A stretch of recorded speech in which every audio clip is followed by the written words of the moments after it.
don't always get to choose in this life, win and lose in this life, but I'ma prove in this life, we can move in this life. Francesca Chouinard, bienvenue au podcast. Oui, allô Anthony, merci pour l'invitation. Je suis très contente d'être ici aujourd'hui. Merci pour ton ouverture de participer au podcast. Donner une petite mise en bouche, contexte aux gens de pourquoi et comment on se rencontre aujourd'hui. On s'est connecté sur LinkedIn, je t'ai envoyé un petit message, je t'ai proposé justement de faire l'épisode ensemble, on a fait un meeting.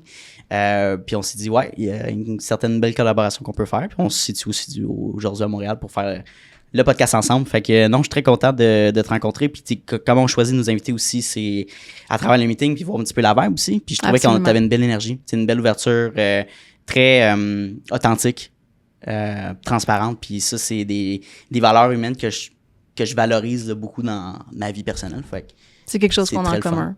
Ouais, je cherche ça aussi. Ouais? Puis je pense que c'est la loi de l'attraction. Ce qu'on attire, on reçoit. C'est vrai. Okay. On attire ce qu'on met dans la lumière un peu. Tu sais, je crois à ça. Oui, exactement. Il y a une citation bouddhiste qui dit What you think, you become. Ouais. Puis c'est quelque chose qui est très important en général dans la vie. Fait que, on attire ce qu'on sème. Perfect. Je suis contente d'être ici. Merci beaucoup. Puis évidemment, on va parler de ton entreprise, ECS Solutions. Ouais. Avant ça, on va parler de ton expertise, ton background entrepreneurial, ton background personnel. Puis si tu veux toucher évidemment le côté académique, tu es la bienvenue. Mais parle-moi un petit peu de ça. Avant de se lancer dans ton entreprise, parle-moi de ton background pro finalement. Background pro. Pro académique ou pro entrepreneurial ou carrière ou travail? J'ai pas un background. Il y en a beaucoup qui le disent, c'est pas très atypique. Jusqu'à tout récemment, j'ai assumé une partie de cette partie-là de ma vie, en fait. Moi, j'ai lâché l'école très rapidement, dû à des situations de vie. Je suis partie de la maison sans choquer personne à 15 ans. Fait que j'ai tout de suite tombé dans le milieu du travail très rapidement. J'ai accumulé plusieurs travails, plusieurs différents types d'emplois. Puis, à l'âge de ma vingtaine, j'ai pris la décision d'avoir des enfants aussi. Fait que pour ceux qui ne le savaient pas, je suis maman de 2 enfants, 10 et 11 ans. Cool. Puis à ce moment-là, j'ai vraiment eu une rétrospective. J'ai fait « Oh my God! » Qu'est-ce que je vais faire? Qu'est-ce que je veux faire? L'environnement avait été une grosse partie de ma vie dès un très, très jeune âge. Puis c'est là que j'ai eu un eye-opener, puis j'ai dit non, je veux suivre les pas que j'ai suivis durant mon enfance, je veux suivre les pas d'une personne qui me motive, qui veut aller de l'avant. Puis c'est là que, finalement, je suis retournée aux bases. J'ai été rechercher ce que j'avais pas. Ce qui a fait en sorte qu'avec épingle et bout, je suis arrivée à, aujourd'hui, avoir un diplôme universitaire en sciences de l'environnement. J'ai une certification en économie circulaire aussi. Mm-hmm. Puis très, très, très régulièrement, je fais des formations et des certifications pour peaufiner un peu ce que j'ai. Okay. Puis c'est important pour moi de le dire aujourd'hui parce qu'il y a beaucoup de gens qui prônent beaucoup le niveau académique puis qui vont vraiment mettre le succès de leur métier ou de leur accomplissement basé sur des diplômes qu'ils vont avoir. Sure. Puis je pense qu'aujourd'hui, il y a beaucoup d'entrepreneurs qui peuvent très, très bien réussir. Puis il y en a même la majorité qui n'ont pas une scolarité très, très approfondie. Sure. Puis c'est possible d'avoir cette volonté puis ce vouloir-là entrepreneurial-là. Oui, puis je veux renchérir là-dessus parce que c'est important.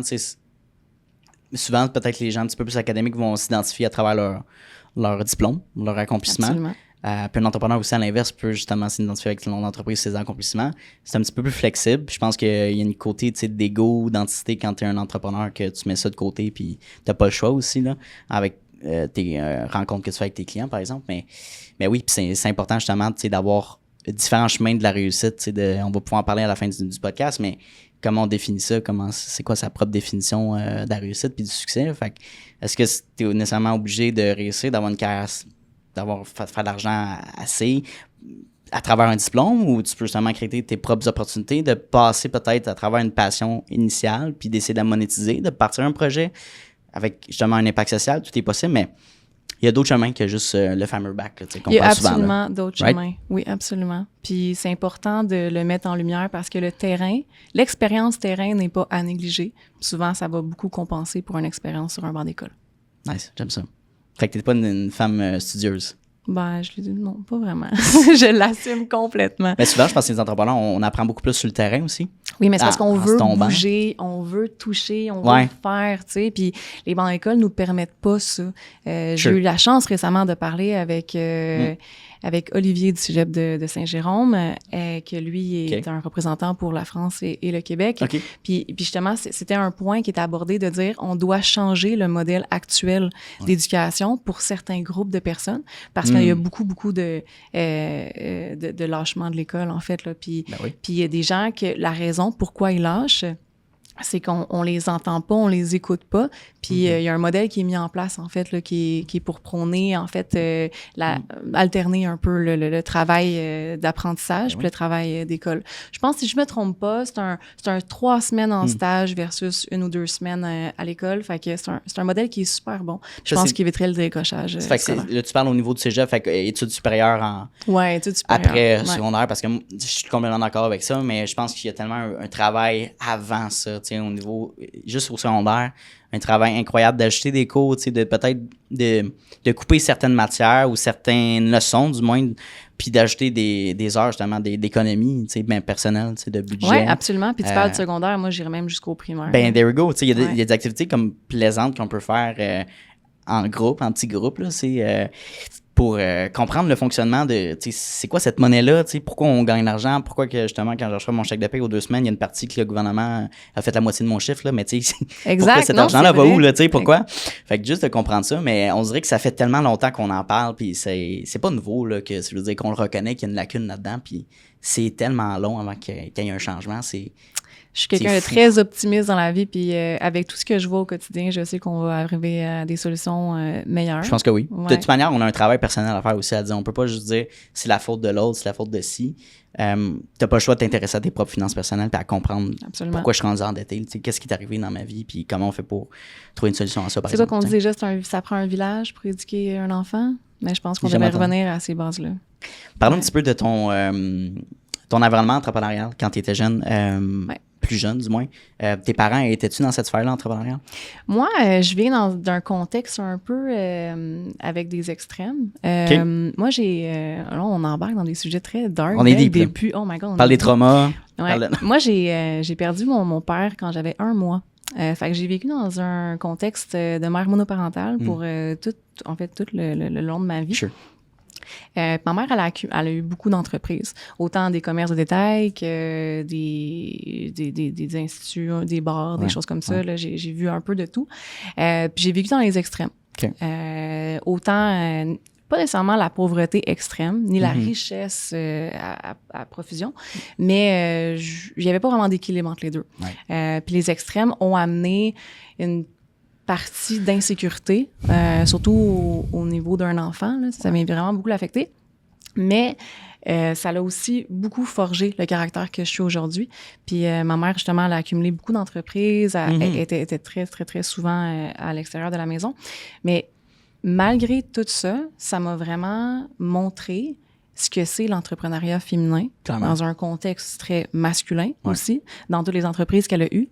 Puis pour moi, en tant que jeune fille qui était exposée à ça, autant que j'ai vu les backgrounds et le côté négatif de la chose, autant que c'est ce qui a fait en sorte aujourd'hui que j'ai fait, non, à aucun moment de ma carrière ou de ma volonté de vouloir être entrepreneur, j'ai sous-estimé mes capacités parce que j'étais une femme. Puis ça, c'était important pour moi. Puis c'est quelque chose que je remercie aujourd'hui beaucoup à ma mère parce que c'est ce qui m'a apporté la femme que je suis aujourd'hui. Puis je n'ai jamais eu peur de me lancer en affaires grâce à ça.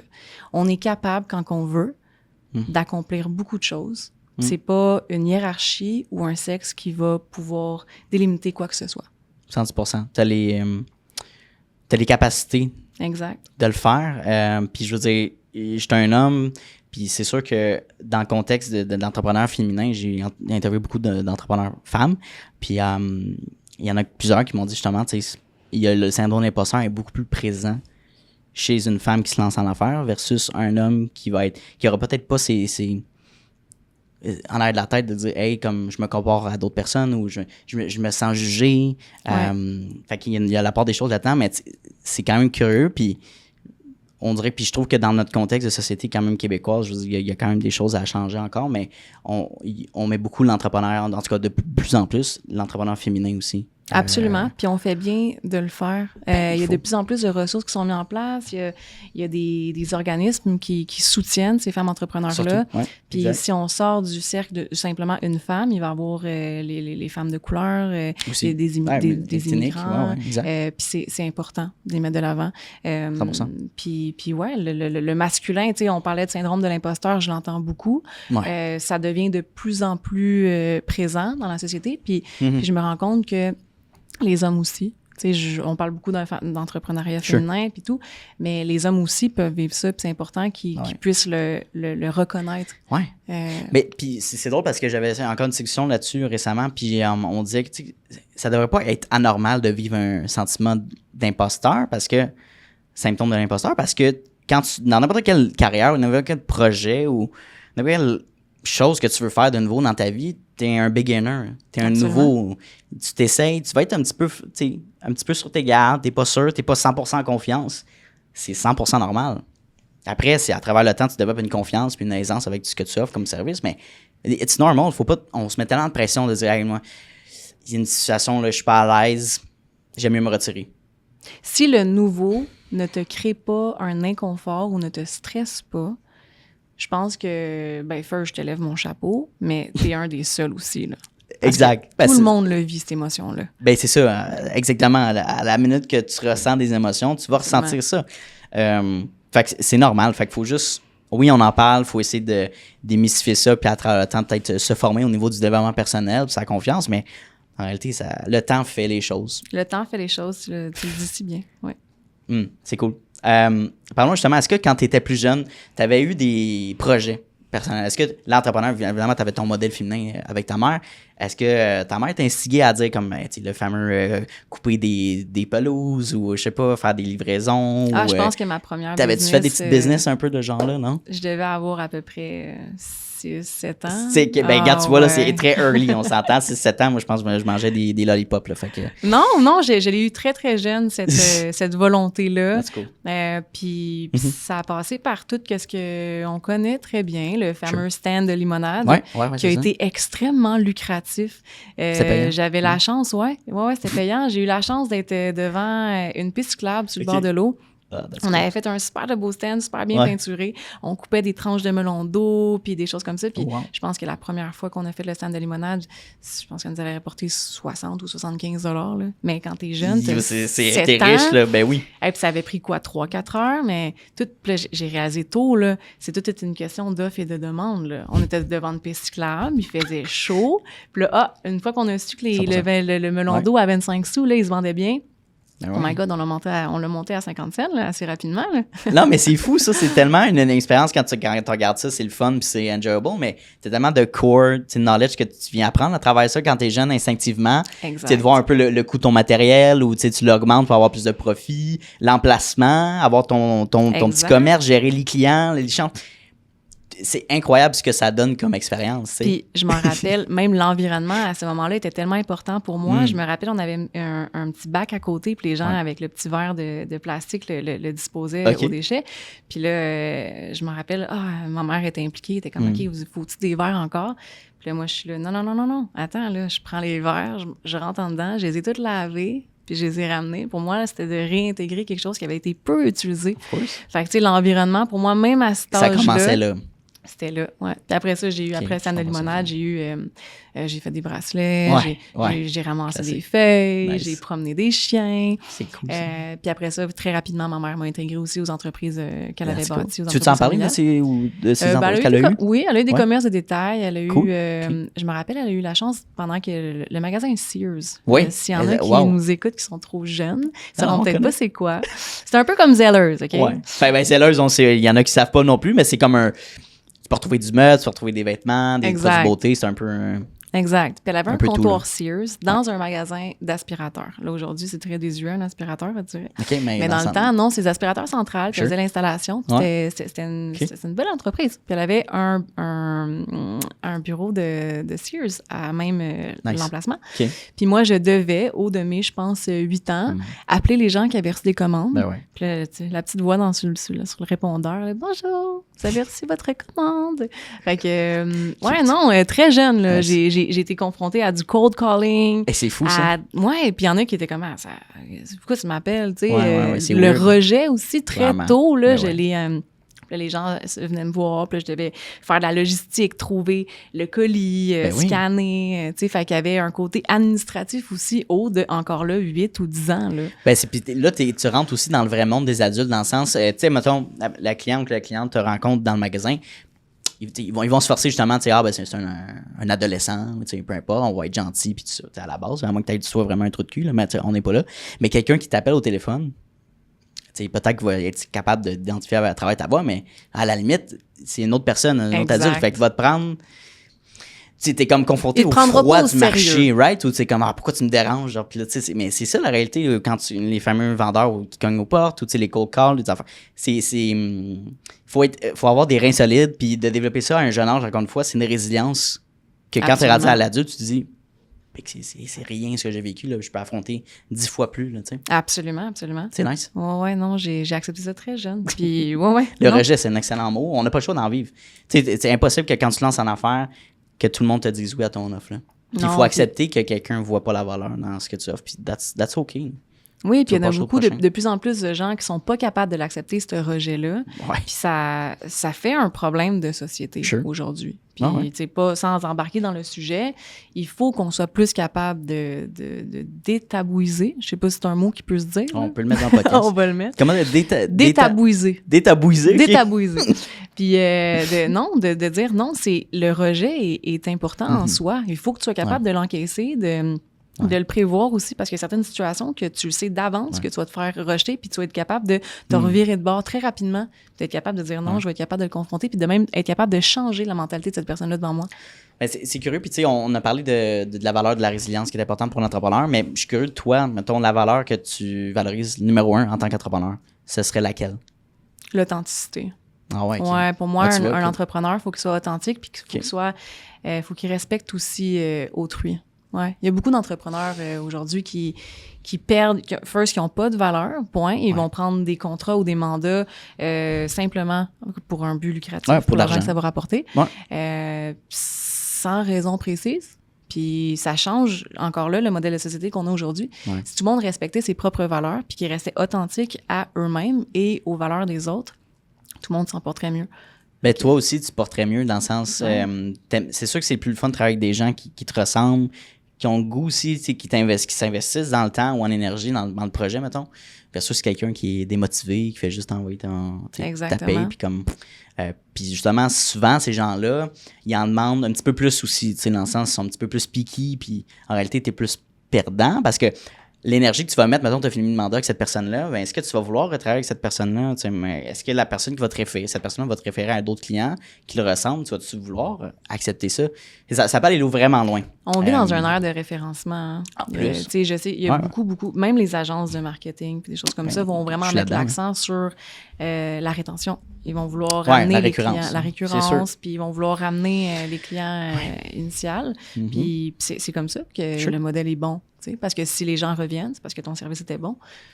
Ouais. Exact. C'est un proof of concept. Là. Si les gens justement achètent puis reviennent puis en parlent aussi, en réalité, ben, c'est correct au début. Là, je veux dire, tu t'en fâches, tu fais des erreurs, puis déjà, des fois, ben, c'est comme merde. T'sais. Mais il faut accepter l'erreur de dire oui, je reconnais que j'ai pas fait ou j'ai mal fait ou j'ai pas respecté les deadlines, les délais.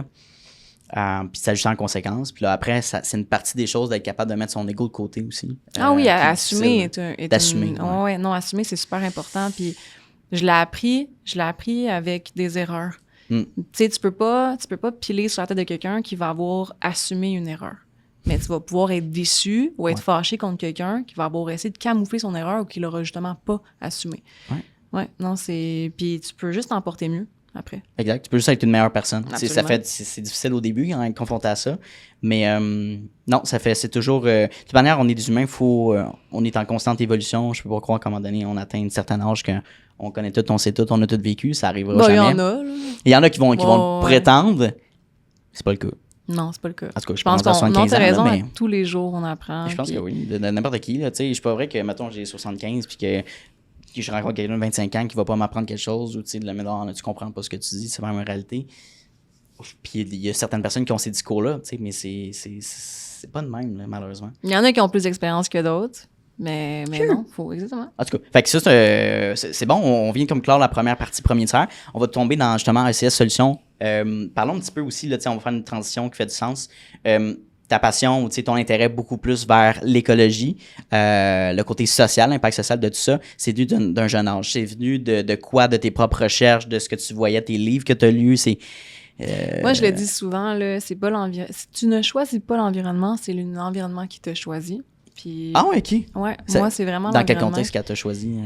Moi, je pense que tu nais avec Ah, cette ah ouais. inspiration-là à vouloir rendre le monde meilleur. That's Ouais. cool. Parce Ok. que j'ai jamais eu d'élément déclencheur. Il n'y a jamais un moment ou une situation qui m'a Fait révéler non, comme, hey, il c'est faut ça. qu'on change les choses. Ça a toujours été comme, le core était déjà là, présent tout le chez temps. toi. OK. Je pense qu'une de mes premières présentations orales que j'ai faites en 6e année, Sure. je pense que c'était Ouais. carte vert, là, que je pense qu'on dit. Carte blanche. Carte blanche, Ouais. ouais, carte blanche. Tu vois, vert. Green card, non. Carte blanche. Non, c'est ok. carte blanche, tout le monde peut faire ce qu'il voulait. Puis Ok. moi, j'ai choisi le sujet de la déforestation en Amazonie. Pour moi, c'était un sujet hyper important qu'on se devait de mettre de l'avant. C'était Ouais. les poumons de la Terre, c'était C'est vrai. impossible Sure. à ce moment-là qu'on reste indifférent à ça. Hmm. Puis après ça a juste fait effet. Là. J'ai tout le temps été celle qui amenait justement des ustensiles réutilisables, qui était tout le temps conscientisée, qui faisait attention pour le Ouais. gaspillage alimentaire. Puis même quand moi, je suis rendue à ma 2e entreprise. Ma première entreprise était une entreprise spécialisée en gestion de propriété. Ouais. Puis tout le matériel que j'utilisais était du matériel éco-responsable. Mm. Les produits qui étaient utilisés, c'était des produits biodégradables, écologiques. Puis même que je versais un pourcentage de mes bénéfices à des organismes d'environnement du territoire. Fait que ça a toujours fait partie de moi. Puis ouais, jusqu'au moment où je me suis réveillée après plusieurs expériences passées, à dire non, ça suffit, c'est terminé. Je vais mettre en action mes compétences, mes connaissances et surtout mon amour pour l'environnement. C'est cool. Puis je vais faire une parenthèse à ce que tu viens de dire en propriété, en immobilier, parce que j'ai interviewé justement un entrepreneur, un entrepreneur en construction. Puis lui a des projets à Montréal et il fait des rénovations, justement.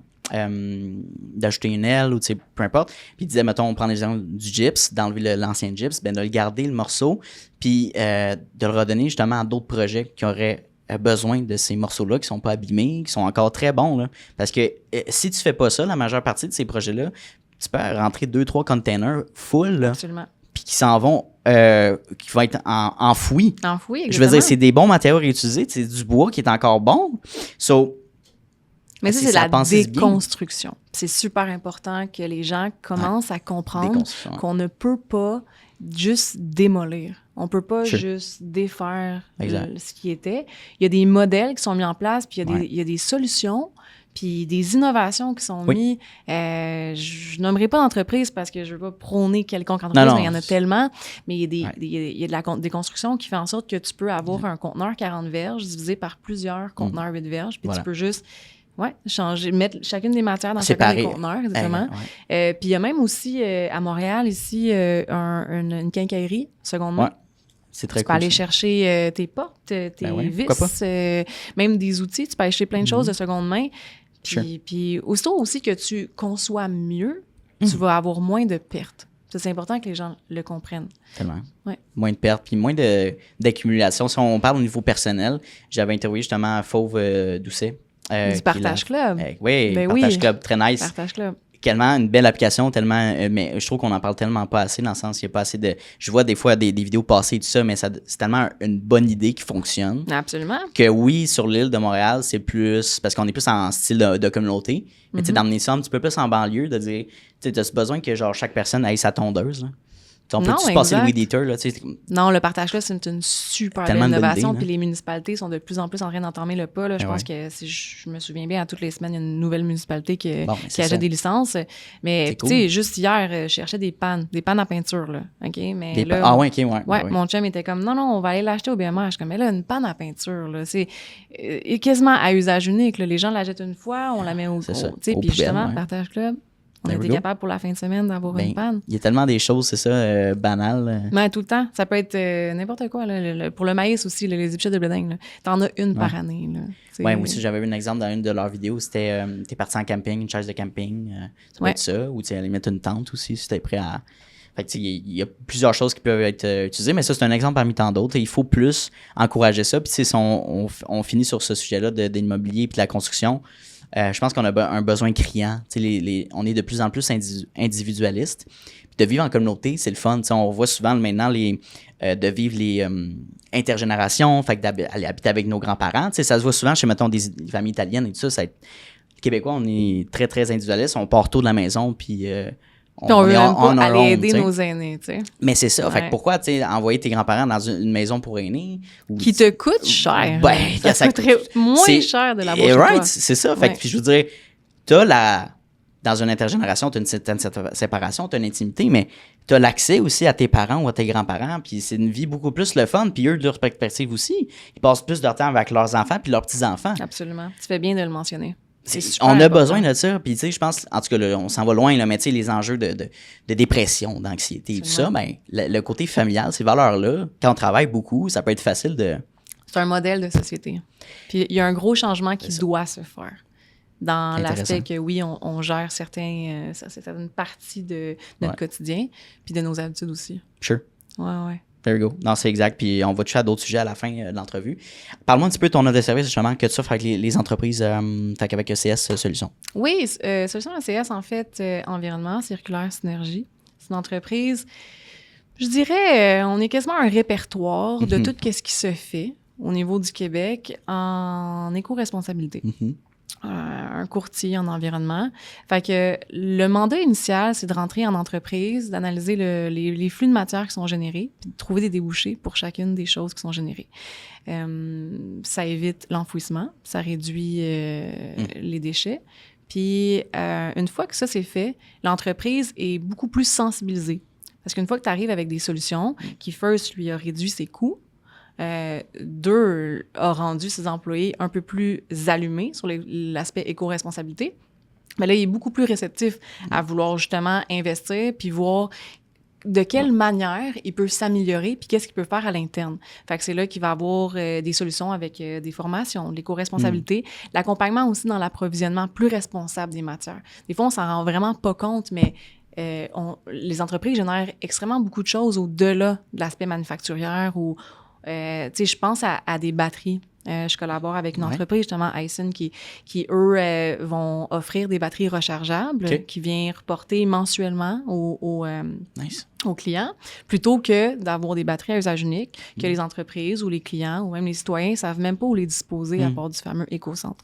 Il va y avoir de l'approvisionnement dans ton fameux gobelet de café. Est-ce que comment t'en disposes? Es-tu encore de manière désuète sur prendre un gobelet en styromousse ou à usage unique ou t'offres des tasses sur place ou des tasses compostables, tu sais, des choses comme ça. Puis au-delà de ça, c'est vraiment des formations sur l'éco-responsabilité, l'éco-anxiété. Il y a beaucoup d'entreprises puis d'employés qui vivent ça, ce fameux struggle-là de dire « Hey, je le vois ce qui se passe, je vois ce qui arrive, mais je suis impuissant, je peux pas rien faire. » Puis là, c'est venir apaiser un peu cette douleur-là puis ce stress-là, puis dire « Regardez, on a encore le temps. On est capable de faire mieux avec surtout les technologies qui sont en place. » C'est ce que Solutions ACS fait beaucoup. On en avait parlé justement, on a un répertoire presque d'une quarantaine de partenaires là, à travers la province. Puis ce qui est important pour moi, c'était de enfin mettre en lumière ces solutions-là. J'ai eu la chance dans des emplois antérieurs de voyager puis de trouver des technologies environnementales à travers d'autres pays. Puis quand je revenais ici, on n'était pas en mesure de le faire pour faute de financement ou faute de mise en lumière. Il y avait des technologies, puis dans mon parcours des 12 dernières années en environnement spécifique, gestion des matières résiduelles, j'ai vu beaucoup de technologies qui n'ont pas été capables d'aboutir parce que, justement, on les a pas supportées. Puis on n'a pas été capable de leur donner assez de business pour qu'ils carburent. Fait que Solutions ACS, j'aime l'idée qu'on encadre puis on est en mesure de donner ce rayonnement-là à ces entreprises-là. Ouais. J'aime quand tu dis justement une courtière. C'est l'accompagnement personnalisé que tu offres aussi aux entreprises. Puis on va toucher le mot que aussi tu as mentionné, c'est l'impuissance qu'on peut ressentir quand on est un individuel. Dans le sens, c'est comme si, je parle de ma perspective, mais c'est comme si on avait un countdown, genre qu'on le sait, qui est dans le ciel, tu sais, comme Il restait le temps avant que c'était un point de non-retour, puis on se le fait rappeler aussi à travers les médias. Puis, t'as beau, je sais pas, utiliser ton bac de compost, le recyclage, évidemment, faire attention, justement, utiliser des ustensiles réutilisables, limiter ta consommation d'acheter des sacs de plastique, peu importe. On dirait qu'on se dit, puis je pense que c'est vrai aussi, mais qu'on a encore une fois une impuissance, puis que les vrais efforts, c'est au niveau des grandes entreprises, mettons des manufactures. On te regarde le pays comme la Chine, encore justement qui fonctionnent avec l'énergie au charbon, right? Fait que tu compares ça à dire, mais moi, mes efforts personnels ne valent rien. C'est le discours qu'on peut avoir. Fait que ça peut être démotivant, tu sais. Ouais, mais c'est important de se rappeler que ton geste est important pour ta mobilisation à toi. OK. Fait que les entreprises, oui, ils n'en font pas assez. Le pourquoi que des entreprises comme Solutions SCS existent.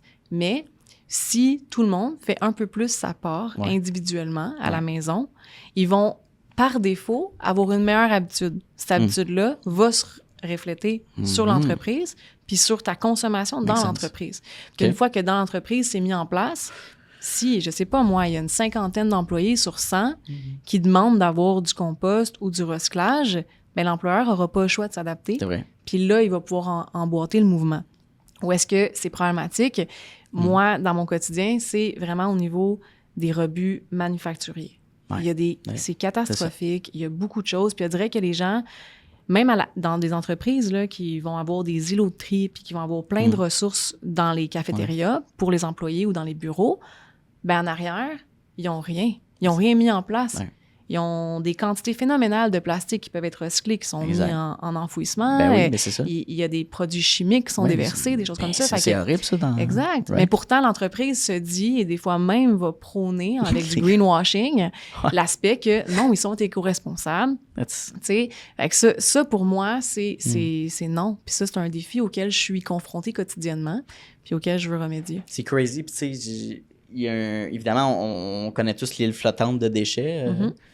Dans l'océan Pacifique, c'est ça? Oui, exactement. What the fuck? Tu sais, de dire que ça existe, puis que c'est réel, puis que c'est immense aussi, puis que ça s'accumule, puis ça agrandit. Exact. Tu sais, je vois souvent des vidéos passer des innovations, justement, des poubelles flottantes qui aspirent les déchets automatiquement, puis que, tu sais, je trouve ça cool. Mais on dirait que, tu sais, il n'y a pas d'implication, tu sais, de projets comme révolutionnaires qui vont régler ce problème-là. Peut-être que je comprends pas la complexité aussi de ce genre d'intention-là. Non, mais si tu savais à quel point mon Instagram, mon TikTok, mon Facebook est rempli de vidéos comme ça qui sont sauvegardées, puis je me dis, oh my God, on a une planète. Puis ça, je passe mon temps à le dire.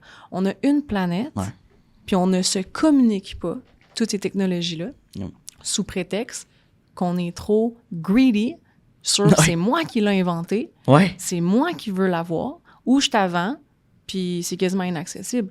Puis pourtant, on a la même fin de vie, là. On va toutes... Une fois que la Terre va avoir épuisé ses ressources, nous, on va mourir, la Terre ne mourra pas, là. Exact. Elle va rester, là. Fait que, tu sais, non, moi, c'est une grosse confrontation que j'ai quotidiennement de me dire, je sais que tous les enjeux en ce moment ont des solutions. Peu importe la province, le pays, le territoire, on a toute une solution, mais on ne se la communique pas. Puis ça, faut changer ça. Il faut être capable de dire non, je vais être capable, je vais être ouvert, on devrait avoir des ressources qui peuvent transmettre ces technologies-là mondialement. Mais encore là, c'est un enjeu de société, puis il faut y remédier. Il manque de collaboration, il manque d'entraide. Ça amène au fameux eye-opener qu'on s'était parlé, je pense, en pré-rencontre, qui était pourquoi moi, je me suis lancée en environnement. Sure. Tout ce qu'on embarque là-dedans? 100%. Oui, OK. Mon eye-opener, là, vraiment, ça a été, justement, il y a 12 ans, j'ai commencé ma carrière professionnelle, puis j'ai été exposée très rapidement à des contextes commerciaux qui générait beaucoup de matière. À ce moment-là, je n'étais pas spécialisée en environnement, mais pas longtemps après, là, ça a commencé. J'ai travaillé pour des grosses entreprises de gestion de matières résiduelles. Puis je voyais la quantité de matière, comme on disait tantôt, qui était générée par les entreprises. Puis les entreprises ne voulaient même pas adhérer à un service de collecte de recyclage. Puis pour moi, c'était même, il y a 12 ans, c'était aberrant. Là, parce que moi, la jeune moi, v'là 12 ans, j'avais 20 ans. Là, j'étais comme, mais là, voyons donc, tu peux pas. Fait que là, bref, on s'est rendu au fait que justement, j'ai entamé ma carrière en gestion de matières résiduelles. Puis par la suite, il y a eu la grosse émoi en 2018. Il y a eu la Chine, en fait, là, qui a déployé ce qu'on appelle le National Sword, qui est quand que la Chine a décidé complètement d'arrêter d'acheter ou de récupérer la majorité du plastique ou du recyclage qui était envoyé.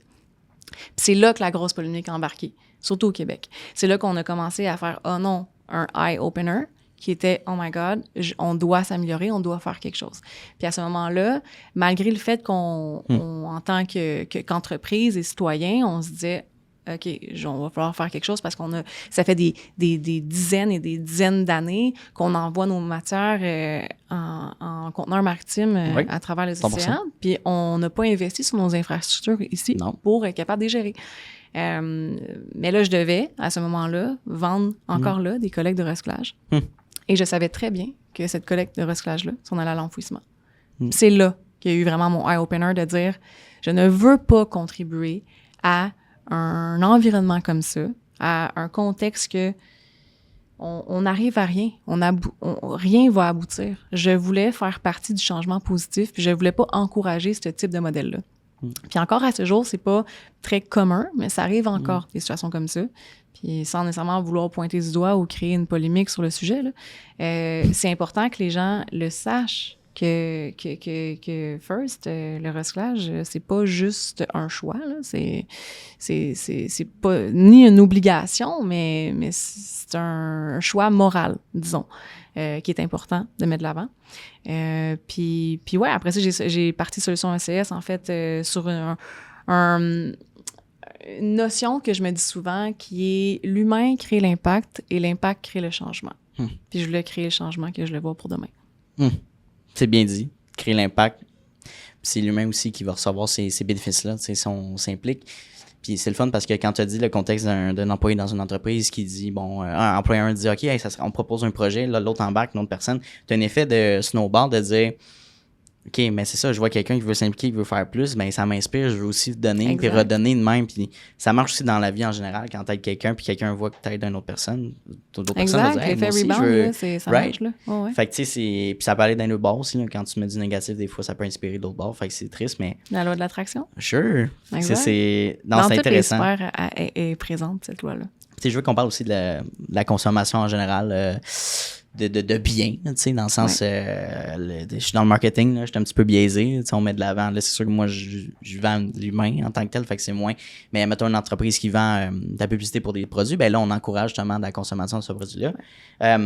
Fait qu'on a comme pas le choix, on est confronté à ça avec nos cellulaires, on scroll sur TikTok puis on a une pub, n'importe quel réseau, puis ça devient difficile de dire, hey, sur un coup émotionnel, mettons qu'on n'a pas on a un certain pouvoir sur nos émotions à certains moments. Il y a certaines personnes qui l'ont moins. Fait que, de dire, oh, wow, c'est hot, je vais l'acheter, je vais le mettre dans mon panier, je vais l'acheter, je vais l'acheter. Mais à quel point, un, ça t'amène du bonheur. Deux, que c'est bon pour l'environnement, tu sais. C'est du bonheur éphémère. C'est éphémère, mais tu sais, j'aimerais savoir ton opinion à savoir comment on fait comment toi t'as fait peut-être ou comment on fait pour switcher cette mentalité-là qu'on a envers des biens puis d'accumuler du matériel pour accumuler, tu sais.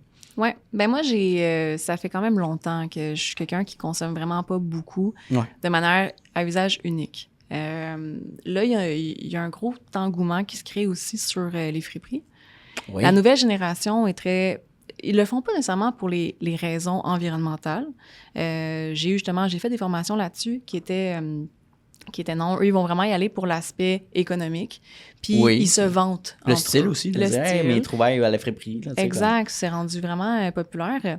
Mais oui, la nouvelle génération, la génération d'aujourd'hui, c'est vraiment des gens qui surconsomment beaucoup. Puis la problématique, c'est aussi qu'on est conscient qu'on surconsomme. Ouais. Mais il faut aussi comprendre comme un modèle comme moi, qui ne consomme pas beaucoup, que c'est possible de ne pas beaucoup consommer aussi. Ouais. Puis il y a plein de façons de le faire, mais c'est une habitude interne. Ouais. Oui, c'est vrai que scroller rapidement, c'est facile. Mais tu sais, combien de fois il y a des gens qui commandent? Juste l'exemple, on commande, je retire le moi, mais les gens commandent. Ouais, mettons. Puis, mais ça fait pas. Tu sais, ils commandent sans regarder la fiche de taille. Est-ce que ça va leur faire? Est-ce que la couleur est bonne? Puis là, ils le reçoivent, ils ouvrent à peine le paquet. Puis, ça fait pas, je fais juste le renvoyer. Mais le 3/4 du temps, là, il faut savoir que ces vêtements-là vont peut-être même pas être remis en circulation.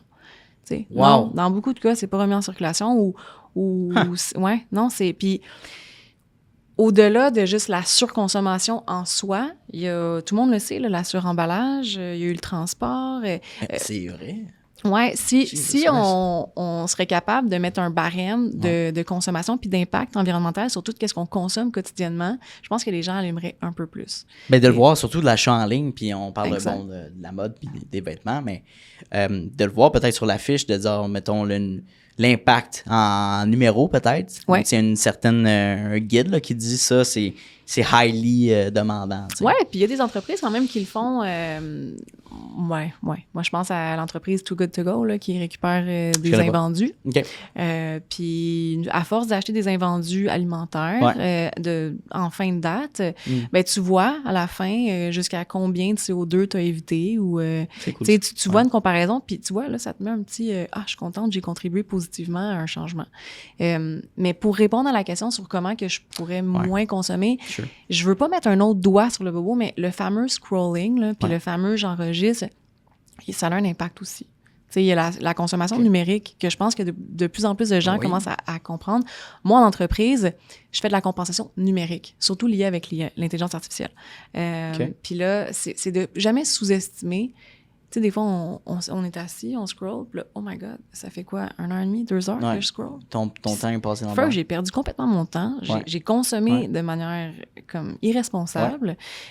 Je vais parler de l'énergie à ce moment-là, mais il y a aussi peut-être que tu as été sur Amazon à ce moment-là, tu as peut-être été influencé par des choses comme ça. Exact. Tu sais, on oublie, je pense, un peu plus de retourner à nos bases. Va dans une friperie. Regarde, assure-toi que t'as-tu vraiment besoin de ça? Est-ce que, tu sais, il y a un documentaire sur le minimalisme sur Netflix, justement, qui dit pacte toutes tes choses au complet, là, comme si tu déménageais dans des boîtes, excepté ton lit, ton divan, là, des choses comme ça. Puis, en dedans de 30 jours, regarde qu'est-ce que tu as dû sortir de la boîte. Puis, ce que tu vas avoir sorti, c'est techniquement ce que tu as réellement de besoin pour tes besoins de base. C'est fou, ça. Puis après ça, tu peux le mettre sur 60, 90 jours pour voir tes extras. Tout le reste, c'est superflu. Fait que, tu sais, si tu as déjà une maison qui est pleine, si tu as déjà une maison qui est saturée, puis tu es là à voir des photos sur TikTok ou Instagram, à dire « Ah, c'est tellement épuré, c'est tellement beau », mais c'est pas en achetant quelque chose de plus que tu vas acheter ton bonheur. Là. Au contraire, là, t'intoxifies encore plus ton environnement. C'est fou, ça. Le minimalisme aussi, c'est tellement une bonne, je pense, mentalité à avoir aussi overall, dans le sens parce qu'on associe moins les biens qu'on met, mettons, à certaines décorations. C'est correct d'avoir une plante, de faire le même, tu sais, dans ta maison. Là. Ça me fout un petit peu de couleur. Là. Mais d'accumuler comme tu dis, des biens que tu ne réutilises pas, c'est complètement inutile. De un, ça coûte plus cher aussi. Ouais. So, non, c'est intéressant. Puis surtout, je pense, bien évidemment, on associe l'achat de quelque chose au bonheur. Fait que, tu sais, on associe cette consommation-là en bonheur immédiat. Mais si on prend l'exemple de la consommation numérique, à quel moment, de réfléchir à ça, mais à quel moment tu as eu une dernière session de scrolling sur TikTok qui a duré 1, 2 heures, 3 heures au milieu de la journée, puis que tu t'es senti bien par la suite, là, tu sais.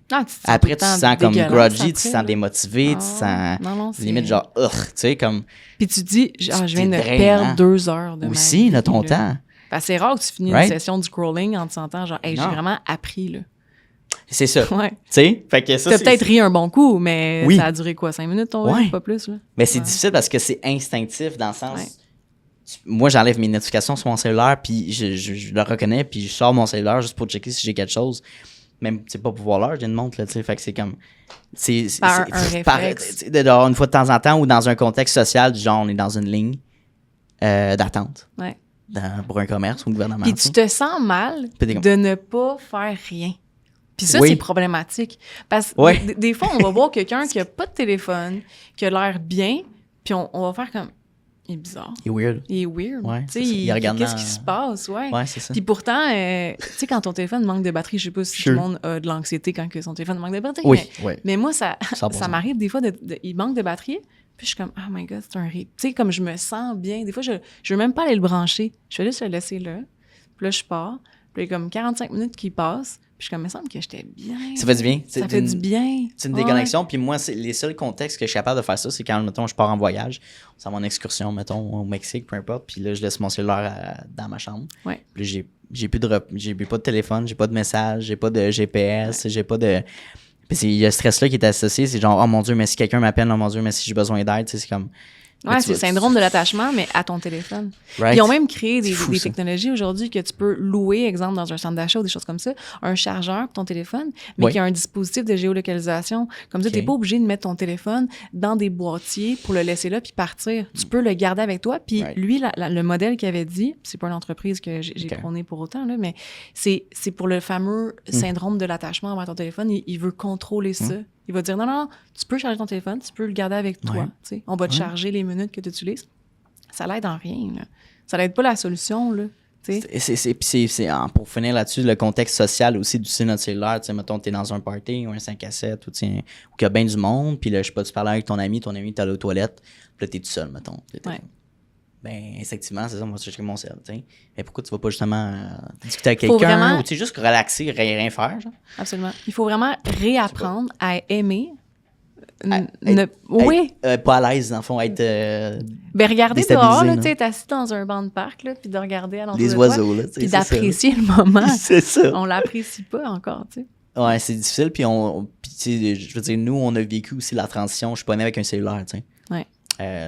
J'avais comme 14 ans dans ces eaux-là.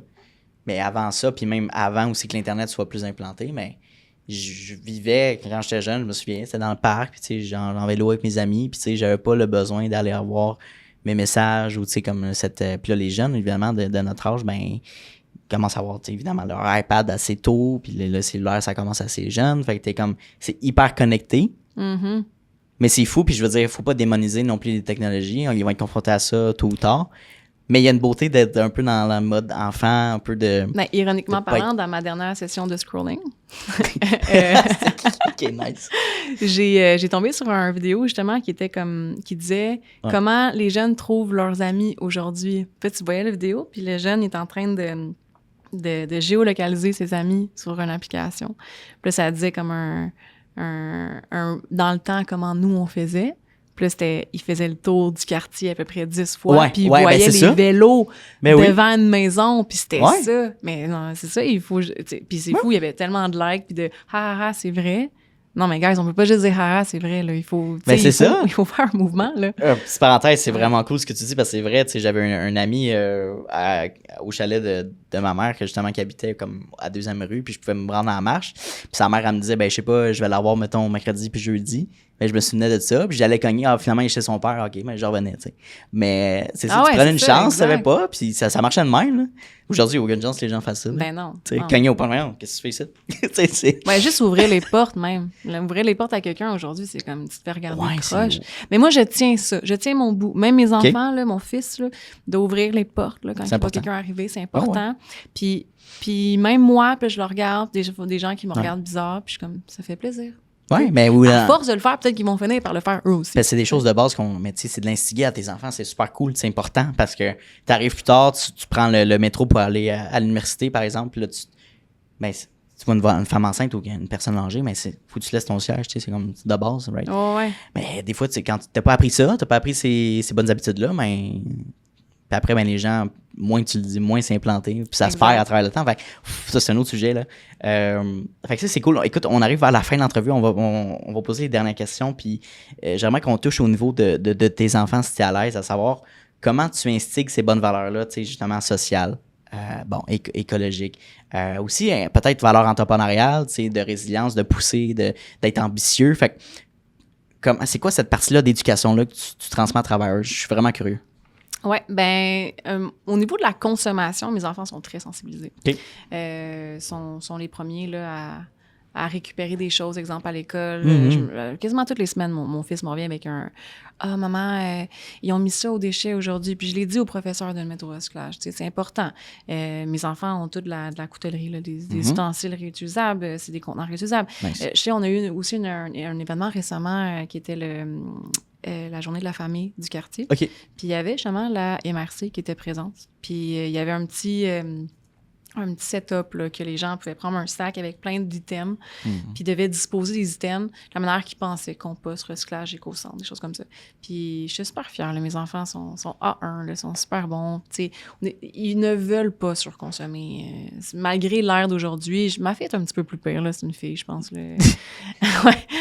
Elle veut un peu plus être trendy à la mode, des choses comme ça, mais oui. sans nécessairement être dans l'extrême. Et dans le too much, là, right? Puis ils sont sensibilisés, tellement. ils veulent, puis ils veulent propager ça aussi, c'est important. Maman travaille en environnement, maman veut que le monde soit meilleur, puis aidons-la à rendre ce monde meilleur. Wow, c'est nice. Puis au niveau de l'entrepreneuriat, c'est important pour moi, oui pour ma fille, parce que j'ai eu cette figure maternelle-là. Ouais. Mais pour mes 2 enfants, c'est important. Par contre, ça doit être quelque chose de génétique. Ça doit être quelque chose dans les gènes. Mais ma fille, elle a déjà un aspect très entrepreneur. Elle est un peu comme moi. Là. Dès l'âge de 7-8 ans, elle avait déjà son stand de limonade. Il faut l'arrêter pour ses ventes de garage. Là. À un moment donné, c'est parce qu'on n'a pas assez de stock. Là. On ne peut pas faire tout le temps les ventes de garage.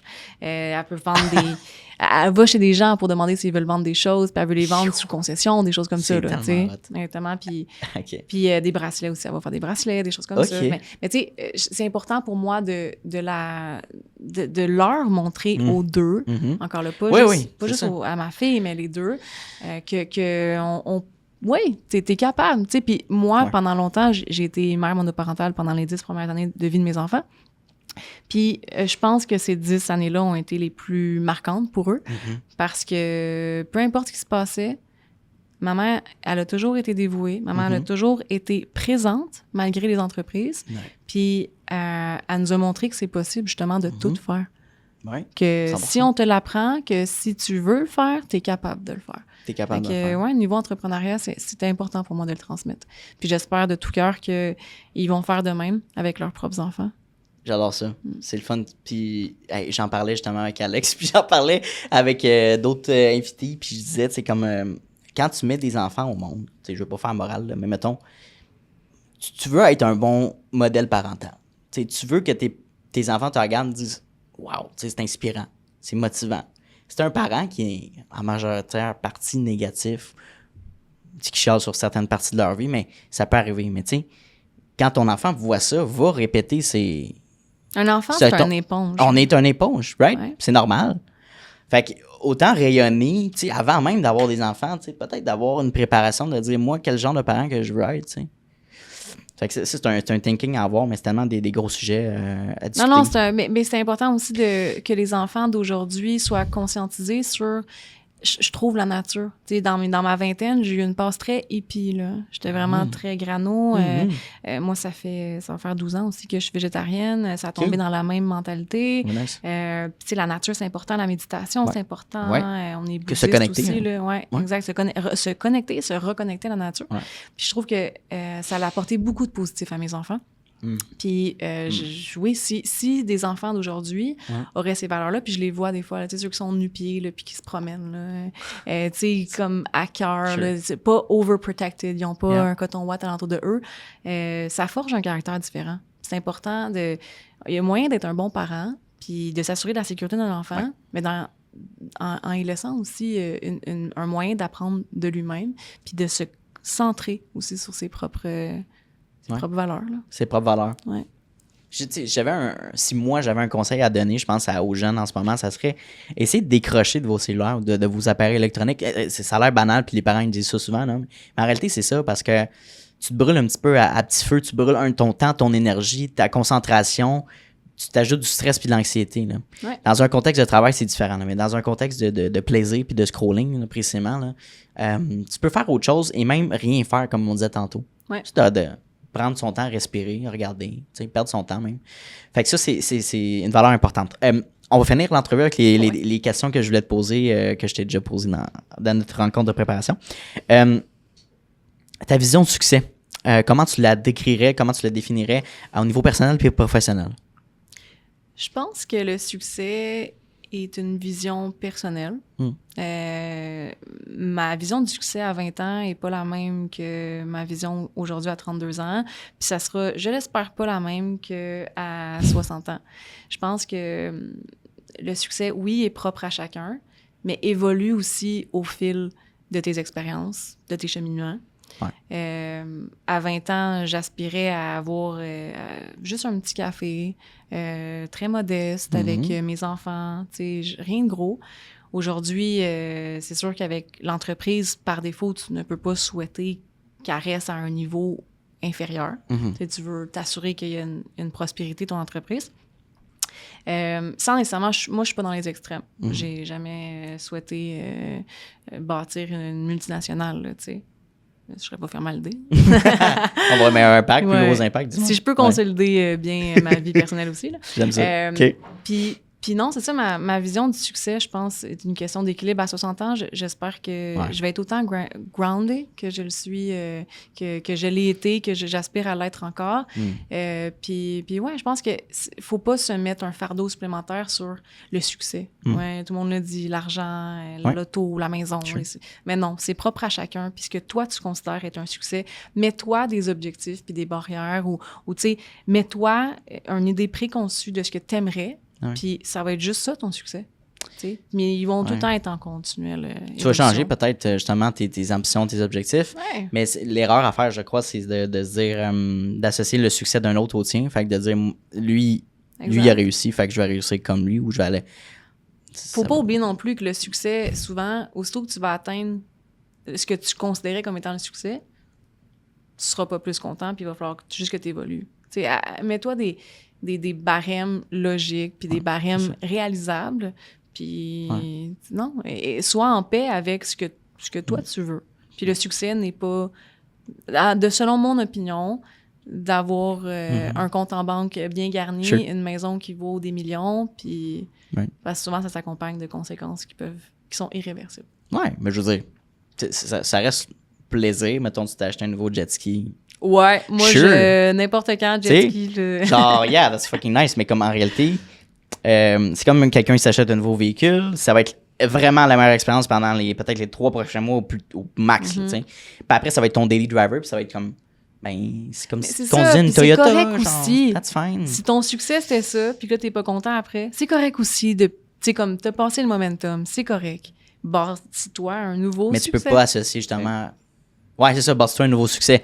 Ça, c'est ça. Puis c'est pas d'associer ça. On parlait de bonheur, justement, c'est d'associer ça à une récompense pour le travail qu'on a établi. Il faut que tu ailles chercher ça ailleurs, peut-être, là, que dans des trucs subjectifs comme ça. Exact. Un char, là, je parle précisément. Une maison, ça peut être le fun parce que tu en as vraiment familial. Mais encore là, est-ce que tu as besoin de la cabane avec 3 garages? Puis pour là, je sais pas. Fait que, des questions à se poser. La dernière question fait un lien avec l'avant-dernière. Si tu avais l'opportunité de parler d'une version de toi-même de 25 ans, fait que là, on se projette qu'il y a 7 ans, qu'est-ce que tu te conseillerais en ce moment? Lâche pas. Continue à défoncer des murs. Garde le caractère que t'as, qui n'a pas tout le temps été bien, puis qui n'est pas tout le temps bien, mais que j'assume complètement. Garde ta tête haute. Tu sais, ça fait juste 7 ans. Mais il s'est passé beaucoup de choses en 7 ans quand même. Fait que non, je dirais juste lâche pas. Continue. Garde tes valeurs. Continue à être qui tu es, mais sois préparé. Il y a des montagnes russes qui s'en viennent. Mais tu es capable de les affronter. Ouais. Les montagnes russes, que tu sois un entrepreneur ou n'importe qui va vivre des complications dans leur vie, puis c'est normal. Mais je pense que c'est d'apprendre à apprécier ça, de dire dans l'inconfort, l'imprévu. T'as beau être la personne qui prépare le plus ou qui se planifie dans la vie, il va arriver des situations que tu n'auras pas le choix de t'adapter. Exact. Fait que c'est de dire, je vis ça en ce moment, c'est pas super plaisant, je sors de ma zone de confort, mais en the long run, je sais que ça va être un avantage d'avoir vécu ça. Absolument. Puis c'est difficile, dans le moment, ça peut faire vraiment chier, mais après, c'est comme, une chance, ça m'a amené à autre chose, à rencontrer d'autres personnes, à changer mon mode de vie. C'est important. Ouais, c'est important puis, tu sais, plus qu'on vieillit, puis ça, c'est juste un point avant qu'on finisse l'entrevue, mais c'est un peu un tabou, là, en vieillissant. Je pense que, puis si on revient sur qu'est-ce que je dirais à la fille de 25 ans, là, qui était pas du tout anxieuse à ce moment-là, je dirais comme, c'est correct. Je dirais, j'aimerais qu'on rende, assume très prochainement ta gestion de l'anxiété. C'est quelque chose qui... Peut-être que je pourrais revenir à la deuxième ce serait le fun qu'on en parle. Rencontre. J'aimerais ça qu'on parle de ça. Parce que je trouve que l'anxiété dans la société d'aujourd'hui est pas assez oui, on en parle plus, mais on la catégorise pas. On vit tout un type d'anxiété de manière différente. Puis je pense que c'est bien d'en parler, puis de soulager aussi ces gens-là, parce que, tu sais, ça va embarquer sur le fameux complexe de l'imposteur, le syndrome de l'imposteur, puis aussi toutes les sphères de la vie entrepreneur. Puis ouais, non, prise 2. Je reviens bientôt. On parle de l'anxiété. Next week. Puis de l'environnement. Part 2 next week. Non, mais puis c'est le fun que tu en as parlé, puis je t'en ai parlé aussi dans la pré-rencontre. Pour chacun de nos invités, on fait un part 2 aux 6 mois. Fait que là, ça va nous amener, on va publier l'épisode de la semaine prochaine. Fait que mois de mars, là, dans ces eaux-là. On va pouvoir planifier d'avance aussi, se faire une autre rencontre, puis tout ça, mais c'est vraiment nice. C'est de varier des sujets aussi. J'ai adoré mon expérience avec toi. C'est le fun parce qu'on a une petite rencontre de 30 minutes. Là, on a fait quoi, 1h15 peut-être dans ces eaux-là. Non, j'ai déroulé un peu. Moi, ça me dérange pas. J'aime ça. C'est même meilleur quand on dépasse le temps prévu. Là, justement, sortir du cadre. Là.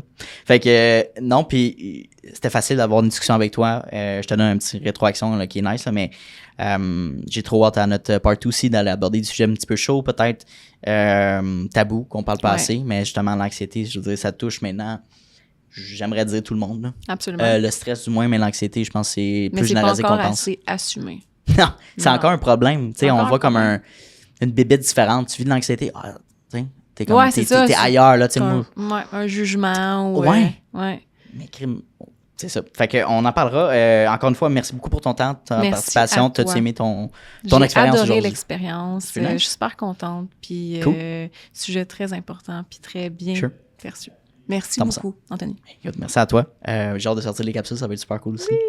Oui. Dernière chose, où est-ce qu'on peut te contacter justement pour collaborer avec toi, travailler avec toi? Oui, je suis surtout présente sur LinkedIn. Sinon, toutes les autres plateformes. Francesca Ecolo. TikTok, Instagram, Facebook, YouTube. Partout ce que tu veux me voir, je suis probablement là. Ça me guette ça. Ouais. Contactez Francesca. Merci encore. Merci. Hey, salut, ça fait déjà la 2e fois qu'on se voit dans cette même vidéo-là. Donc, merci de ton attention, puis merci de ta discipline, parce que c'est un mince pourcentage des gens qui sont capables d'écouter du début de l'épisode jusqu'à la fin. Donc, merci beaucoup de ta discipline. Ça démontre énormément de motivation de ta part et bien sûr d'un aspect important de l'entrepreneuriat que oui, la motivation c'est important, mais la discipline c'est encore plus important. Donc, merci de ton attention.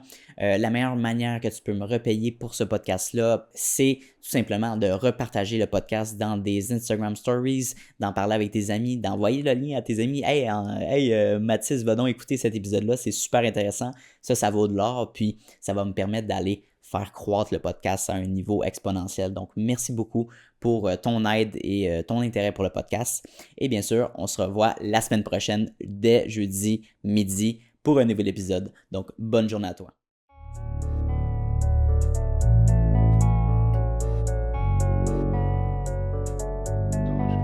You don't always get to choose in this life, win and lose in this life, but I'ma prove in this life we can move.